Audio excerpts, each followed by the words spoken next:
الحمد لله كل اللي قلت عليه اتحقق. انا اول واحد قلت ان الاهلي هيقع وهيقع كذا ماتش كمان، والاهلي فعلا ما كدبش خبر، اتعادل مع بتروجيت وتعادل مع النادي المصري، وربنا خلى تتحسب ضربه جزاء واللي يشوطها زيزو واللي يضيعها زيزو. النهارده كان نفسهم زيزو يجيب ضربه الجزاء عشان موضوع كيد، هم جايبين زيزو من نادي الزمالك عشان موضوع الكيد والغيظ.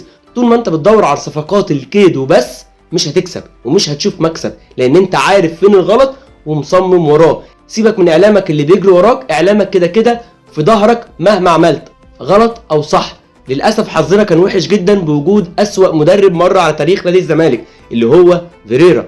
فيريرا ما كانش موجود الماتشات اللي فاتت كان الزمالك بقى اول وبفرق بعيد جدا عن اقرب منافسين، بس للاسف فيريرا استمر في الوقت الغلط، ما كانش لازم يستمر فيه. الحمد لله احمد عبد الرؤوف النهارده عمل ماتش كبير وقرا الخصم صح. اول مره تحصل في الموسم السنه دي نادي الزمالك بيكسب في الشوط الثاني، احنا جبنا جونين وطلع الجيش جاب جون واحد. يمكن من المرات القليله جدا ما عدا ماتش المصري وماتش الاسماعيلي ما حصلتش ابدا مع نادي الزمالك السنه دي. الزمالك خسر نقط كتير ما كانش يستاهل يخسرها بوجود مدرب عنيد ومدرب ما كانش يليق باسم نادي الزمالك. ده اخره يدرب فرق في منتصف الجدول وياخد معاها مركز ويكون متاخر كمان. مدرب اختياره كان غلط، وكان لازم جون ادوارد يسمع لجمهور نادي الزمالك. جمهور نادي الزمالك اكبر جمهور في مصر، بيفهم كوره كويس، ولما بيشغل دماغه في مصلحه الفريق. وكان رايه صح في المدرب اللي جه في الوقت الغلط، كان لازم يمشي ومن بدري كمان.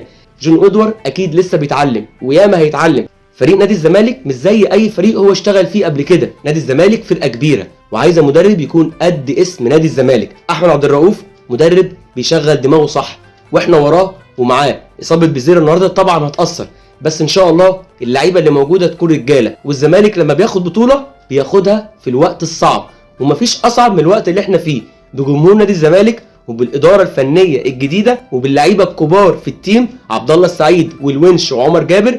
هناخد البطوله ان شاء الله وهنجيبها. بيراميدز مش بالفريق الصعب، والاهلي زي ما انتم شايفين بيلعب بالاسامي وبس، بس نادي الزمالك جمهوره هو بس اللي ورا الفريق، وهنجيب البطوله بالجمهور وبالعزيمه وبالاراده. كل الدعم ليك يا احمد عبد الرؤوف ولاعيبه نادي الزمالك، وان شاء الله بطوله السوبر ما تخرجش من 100 عقبه.